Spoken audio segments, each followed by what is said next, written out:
It's 2 minutes after 5 on Monday, July the 18th, and we will call this regular City Council meeting to order. And if everyone would please stand and join me in the Pledge of Allegiance. I pledge allegiance to the flag of the United States of America and to the republic for which it stands, one nation, under God, indivisible, with liberty and justice for all. Roll call, Deb. Tyler. Here. Don. Here. Jody. Here. Harley. Here. Brian. Rodney. Here. Thank you. Entertain a motion to approve today's agenda. So moved. I'll second. We have a motion from Harley, a second from Jody. Any discussion? Hearing none, roll call, Deb. Tyler. Yes. Don. Yes. Jody. Yes. Harley. Yes. Rodney. Yes. Motion carried. Thank you. Across the mayor's desk, I'd like to thank Kylie Scow, being our videographer this afternoon. And I want to take this opportunity to thank our city street department as well as the other city employees who did such a great job of removing the tree limbs 2 weeks ago during that windstorm right following our city council meeting on the 5th of July. They removed the biggest limbs right away and then continued working through the week to get our streets and properties all cleaned up so everything looked good for Founders Day. So thank you very much. Appreciate all the hard work that went into that and the time. And I also want to congratulate Jacob on our city administrator on receiving the Emerging Leader Award last Thursday at the Iowa City County Management Association Conference. And to be eligible, one must have 5 years or less experience as a city administrator. And this award was presented to Jacob due to his significant contributions to the governmental entity. He's overseen street projects, redevelopment of Central Park, the library, pickleball courts at South Park, the community visioning project, and many more projects over the last 18 months. And I also wanted to thank Joanne Rupke-Bodie for writing the 2-page nomination narrative that was submitted as well. But again, congratulations, Jacob, on this award. It was well deserved. So. Thank you.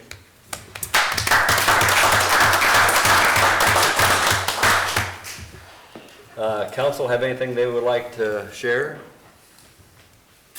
Okay, hearing none, update from the city administrator. A few different items to share. Upcoming this Saturday, the city will be hosting a conference swim meet down at the Aquatic Center. So there'll be a lot of folks in town for that event. And then we'll be closing a section of Overmeyer Drive from Hall Street to Thorrington Street, just with all the folks in town and where teams set up so they can cross that without any issues. So should see a lot of people here on Saturday. And then also the new city rural joint fire department pumper truck arrived here earlier this month. And so we have been working on getting all the specs and a notice for our current truck that we'll be advertising and posting that for sale here later this month. And then those proceeds will go towards contribution for the funding for the truck we just bought. And then take the opportunity to invite Matt Cole up, project engineer with Bolton Mink, to go over updates on the various street projects we have going on across town. Thank you.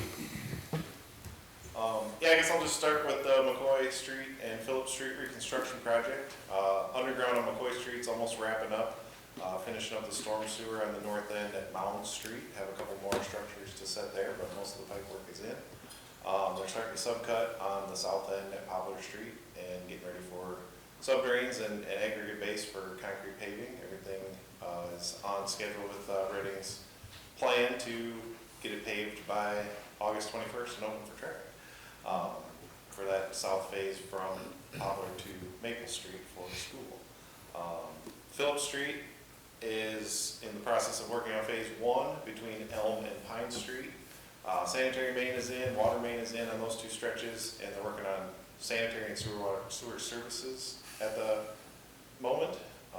They have the storm sewer to put in those two phases, and then they need to grade that and base that out to open up the first phase for access for the residents along that stretch before they can start phase 2, which is Elm Street South to North Street.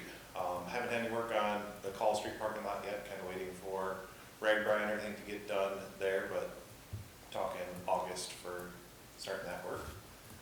Mill and overlay project is starting on Lantry Street, and the removals and grading are continuing on Lantry Street. They're almost done with grading on Lantry, and the concrete crew is scheduled to come in this week and start setting string line and pouring curb and driveways back on Lantry Street, and they will continue to move through the project. West Nebraska is the next stretch of removals and grading for that project, kind of starting in the western portion on some of the residential streets.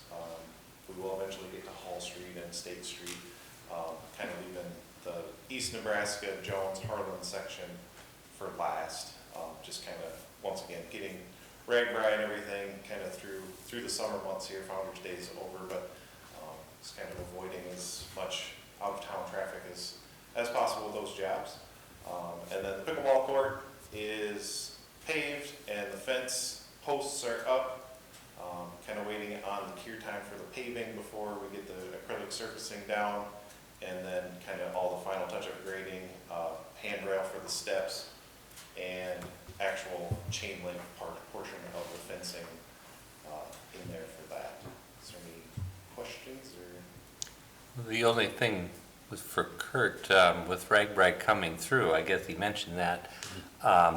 On the route, do you kind of review those streets ahead of time and make sure everything's bicycle safe? Been doing that. We crack filled all the McGregor earlier this year, and just today we went out and kind of looked at all of them again for cold mix.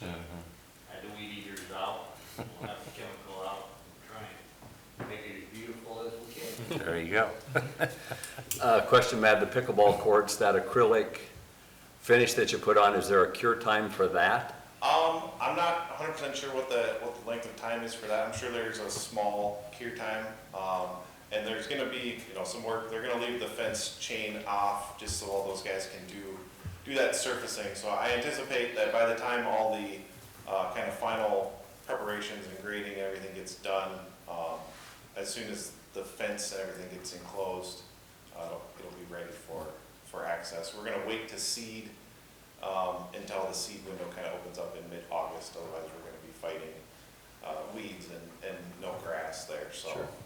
The completion date's August 1st.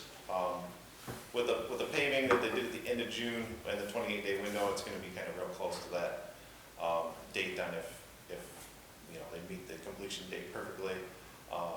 But they're in the process of getting everything wrapped up, and we'll wait on seeding kind of till the very end.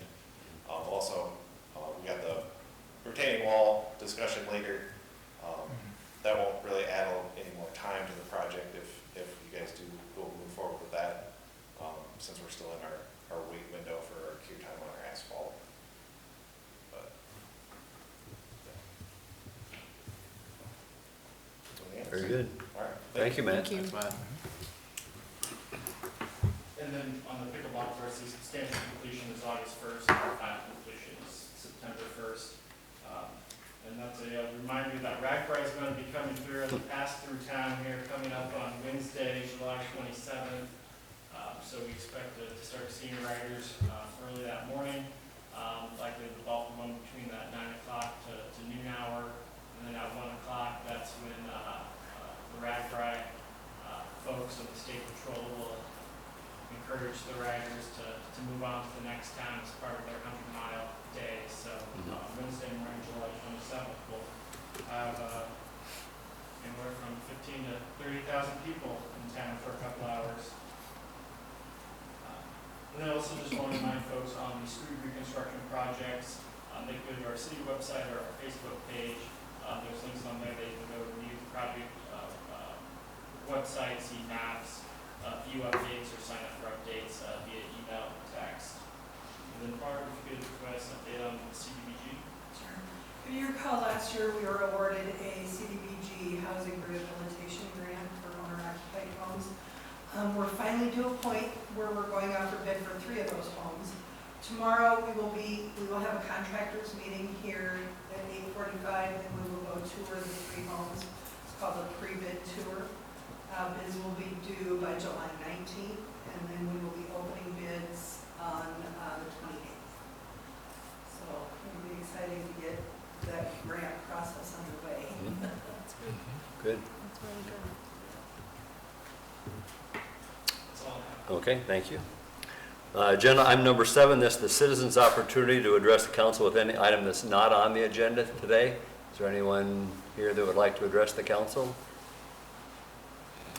Okay, see no one, we will move to, excuse me, the consent agenda, and that includes approving the minutes from the July 5th work session and regular city council meeting that we had, approving the bills to be paid this cycle, approve the department reports as well as the minutes from the various boards and commissions that have met, and the administrator's report. Move to approve. Second. We have a motion from Harley, second from Tyler. Any discussion? Hearing none, vote please, Deb. Tyler? Yes. Don? Yes. Jody? Yes. Harley? Yes. Rodney? Yes. Motion carried, thank you. We will move to agenda item number 9, which is public hearing. It's 5:13, and we will open that public hearing. This is concerning Central Park Skate Park project. This is a public hearing on the proposed plans, specifications, form of contract, and cost estimate for the 2022 Central Park Skate Park project. The project calls for constructing a concrete form skate park within Central Park. Map here. The project's being procured via Sourcewell, which is a cooperative government purchasing entity that has previously solicited proposals for design build for skate park services.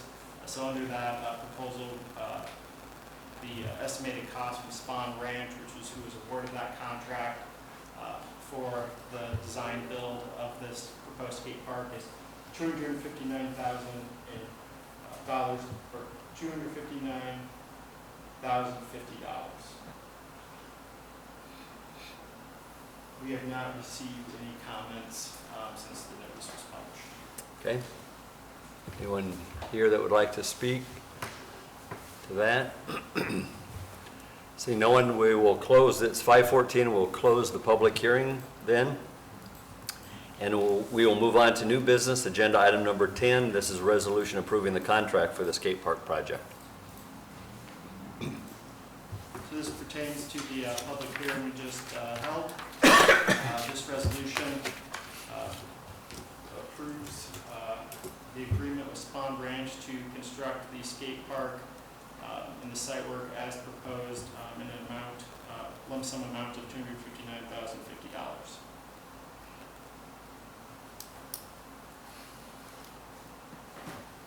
Move to approve the resolution. Second. We have a motion from Rodney, second from Don.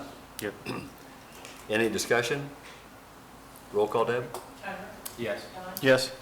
Yes. Harley? Yes. Rodney? Yes. Motion carried, thank you. Agenda item number 11, this is a resolution approving the transit service agreement and lease. This is the annual agreement that the city has with the North Iowa Area Council of Governments, or NIACOG. This is agreement for FY23 as for the transit vehicle or taxi service that the city operates. The city leases the vehicle from NIACOG, who's provided a grant in order to be able to lease it out at that rate for $1 is what the city pays for the lease, and then operating costs are split 50-50 between the city and then funding from NIACOG. So this updates that agreement for the new fiscal year.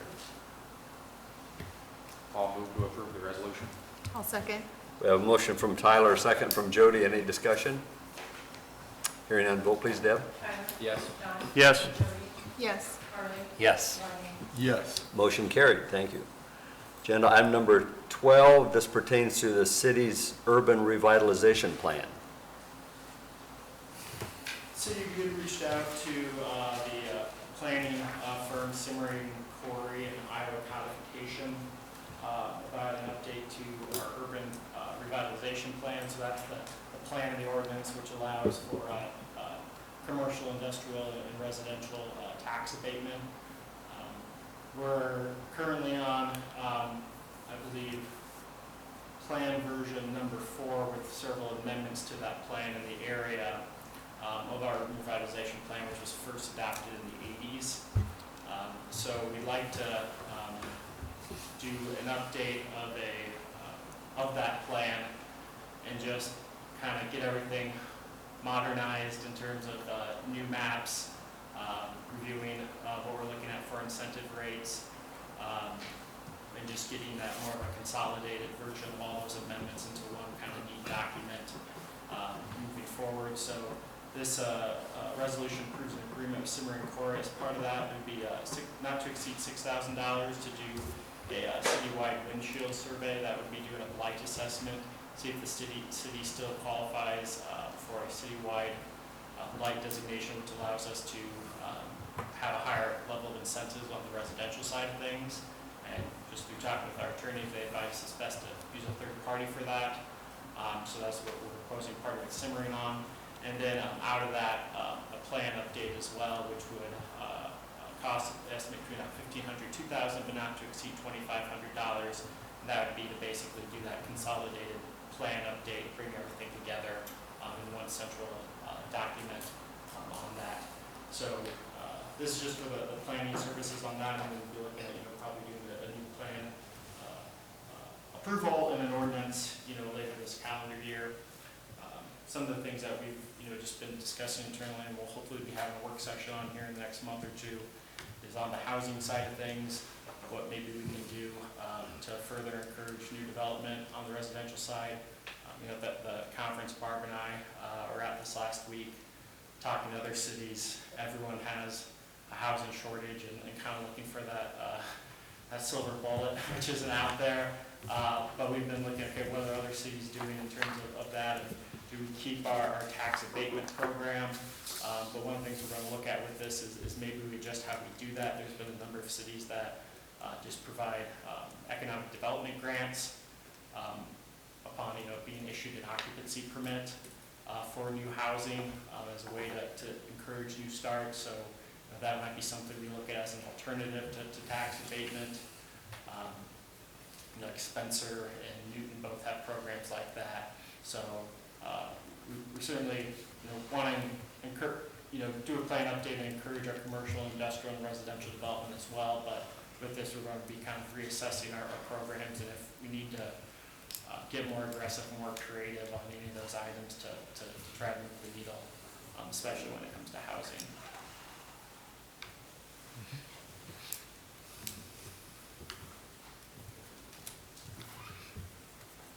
Motion to approve the professional service agreement. Second. We have a motion from Rodney, second from Don. Any discussion? Roll call, Deb? Tyler? Yes. Don? Yes. Jody? Yes. Harley? Yes. Rodney? Yes. Motion carried.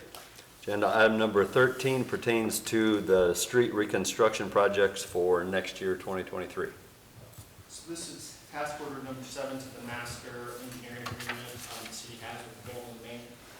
It would be for data collection, design, and then bidding services for 2023 street reconstruction projects.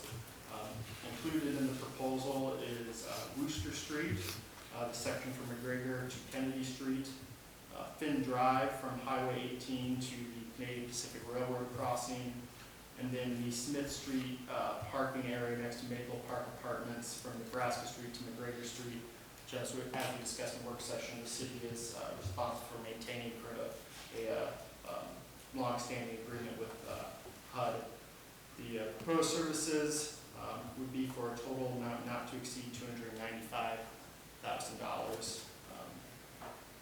Matt Cole with Golden Lake is here to answer any questions if you have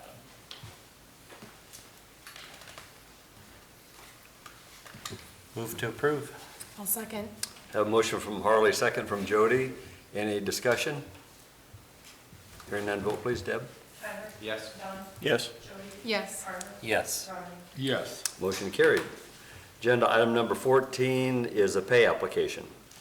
This is a pay application for the McCoy, Phillips Street, Fall Street parking lot project. This is the third pay application from Reading Scrap and Excavating in the amount of $616,185.67. This is for work and materials covered from the period of June 1 to July 1. It's a big pay app, but it's also a big project. There's still about $3.2 million remaining work on it. It's for McCoy Street, Phillips Street, and the Hall Street parking lot project. Motion to approve. I'll second. Have a motion from Rodney, second from Jody, to approve this pay app. Any discussion? Hearing none, vote please, Deb. Tyler? Yes. Don? Yes. Jody? Yes. Harlan? Yes. Rodney? Yes. Motion carried. Agenda item number 15 is another pay application, this one for the South Park Pickleball Court project. This pay application is the first one for the pickleball court project with Purpledean Excavating as the general contractor. The amount on the pay application is $81,300.86 and it's for the period covered from May 20th through July 1st. I'll move to approve the pay app. Second. We have a motion from Jody, second from Don, to approve this pay application. Any discussion? Other than it looks good, what they've got Yeah. done. Good, yep. Vote please, Deb. Tyler? Yes. Don? Yes. Jody? Yes. Harlan? Yes. Rodney? Yes. Motion carried. Agenda item number 16 pertains to a change order on the pickleball court project. As we discussed in our work session, we're looking at doing some changes to the landscaping plan and the concrete work now that we actually can see what the site's going to look like, topography of working with the elevation of Hall and Overmeyer Drive and the tennis courts. So the proposed change order would be to add a retaining wall, expand on the west side with the stairs there, as well as add space on the east side, as shown in this rendering. And then also add an additional concrete pad on the west side of that kind of seating area of 6 to 8 feet wide.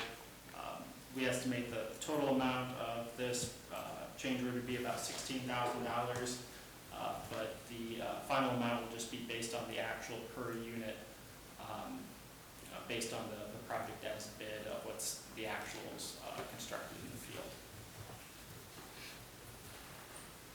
And you said there'd be a handrail, right? Yes. On these steps, Yeah, Oh, there'll be a heard you say. handrail. I believe it goes on the two, left side there, but yeah, that's part of the the requirement. original, whatever. Yeah. Just Yeah, making it's sure. built on both sides. Oh, does it? It's getting fabricated right now. They took Okay. measurements based off of the actual build condition. Move to approve the change order. I'll second. A motion from Don, second from Jody. Any other discussion? Hearing none, vote please, Deb. Tyler? Yes. Don? Yes. Jody? Yes. Harlan? Yes. Rodney? Yes. Motion carried. Agenda item number 17 approves a service agreement with iWork. Over the last several years, the city's looked at, kind of our digitization of records, as well as some of our online GIS management tools. The city converted all our utility data into a GIS system in the mid-2010s. And then back in 2018, 2019, we had started looking at different tools that could be used in the field by code enforcement and public works staff when there's something identified that is an issue in the field or something that needs to be fixed, or we find some old field tile from the county, being able to mark that, indicate it, build work orders in that, as well as on the code enforcement side of having a more efficient kind of centralized base of when there are notices that have to go out, how those are recorded and then attached, to a GIS shape file associated with that property. So right now, when we have like building plans or a permit, we go in and we issue it manually and then go in, scan it, and manually add it to our GIS system. We had originally looked at, starting in 2020, of rolling out some of this kind of digital tools out in the field. With COVID, as well as the change in leadership that we had that time, the city administrator and public works director, we decided just to press pause on that for the time being, but it's been something that's continued to be on our radar as just a lot more efficiencies in the professional level of service we're able to provide. So we've been looking at, over the last couple of years, we get plenty of solicitations on these types of things, but really trying to find a service that is reasonably priced, and the big thing is that it's user-friendly. Because when we had initially started trying to roll some things out in the field, it's got to be something that is intuitive, and it's easy to use, and it's not creating issues, to get it to be adopted. So as we've been, on these radar, DeVere and BART have identified iWork as a good candidate for that system. So what's before you tonight is a proposal with iWork. This would be to use just for the community development package is what they're calling it. So this would be for permit management and code enforcement. So completing the permits through this, them staying within that system, getting attached to the property itself. So record keeping down the road. If someone doesn't know what that file is, don't worry about it because it's attached in our GIS system, as well as code enforcement too, being able to track those, and then having a lot of forms and templates already built in that, so it's a lot more quicker in terms of kind of plugging in those items that need to change, but by having those templates. The cost to set that up would be a $3,500 one-time fee, then a $3,500 annual fee.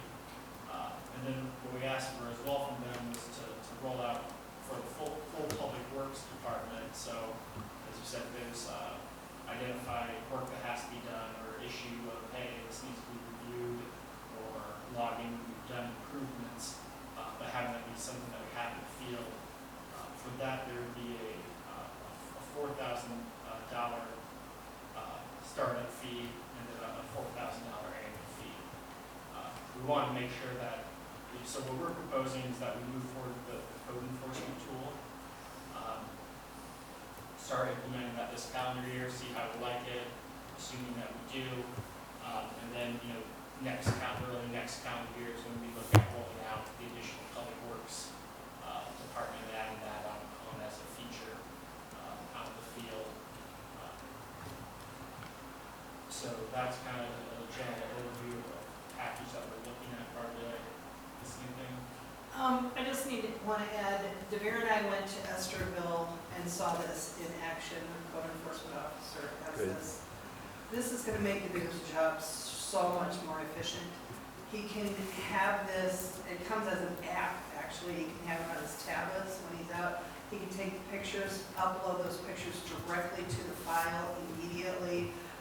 Everything is organized. He can put notes in there, so if we do have a municipal infraction and end up going to court, there is an attorney button he can press, and it will print everything out for Paul. It's not a matter of finding it on the W drive and correlating everything. Everything is there. Pictures are there. If Jake or I need to look at something, all we have to do is click on it. We can see exactly where we're at, what time frame it is, everything. It is a great program. Good. Did I see somewhere in here you maybe be able to upload maybe the city rules and guidelines? Will you be able to upload things so like he can put his file all together for the attorney too? Or is that separate? Is that something different we're working on? So this would just be internal Okay. of these things associated, and then what they would do is they would feed into their GIS system, and then quarterly or semi-annually, we would move their data onto our system, so then it's actually on our files. Okay. Yeah, the public works one, if we go that way, which I haven't seen that one in action at all, is where citizens can fill out a form if they have a pothole or something, and then that's uploaded, so then Kurt could check it, I could check it, whatever, and we can move forward with that. That's different, okay. And right now, we currently have a version of that through our website, you know, Yeah. so if we want to just keep that and not use that tool or switch them around, there's something that we got that time. Well, this sounds like a nice addition, or a good useful addition, so I'd move to approve the agreement with iWork. Second.